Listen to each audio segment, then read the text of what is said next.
तो फ्रेंड्स बर्तमान आपर होमगार्ड गोटे नुआ अपडेट आसी जोटा कि आप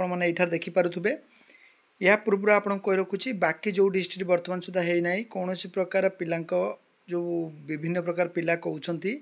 पोस्टपोन्ड हो जाए एक्सटेंड हो जाए स्टे लग जाए ये सब किसी ना अदर डिस्ट्रिक्ट गुड़िक सब डिस्ट्रिक्ट रिक्रुटमेंट हम किंतु कौन कारणवशतः सब डिस्ट्रिक्ट लॉ एंड सिचुएशन थाए विभिन्न प्रकार प्रॉब्लम थाए ताको हैंडल करके रिक्रुटमेंट करेंगे कौन प्रकार टेंशन ना आपण रिक्रुटमेंट हम 100%। तो आपण मैंने खाली किछि दिन वेट करूँ सब डिस्ट्रिक्ट अपडेट आपने पाइबे और अपडेट बाकी जो डिस्ट्रिक्ट गुड़िकर अपडेट पाइबापी आम टेलीग्राम रे जॉइन हो जातु से टेलीग्राम रे आप सब किसी अपडेट पाइपर सब डिस्ट्रिक्ट। तो बर्तमान आप देखिपे कटक डिस्ट्रिक्ट यूपी जो मैंने आप रिटन एग्जाम देते से बर्तमान रिजल्ट पब्लिश हो सारी ये आप देखिपे जोटा एग्जाम थी आप 29/6/2025 आपर डेट थी से फाइनाल बर्तमान रूल नंबर एवं ता सहित सीरियल नंबर अनुसार आप देखिपारे आप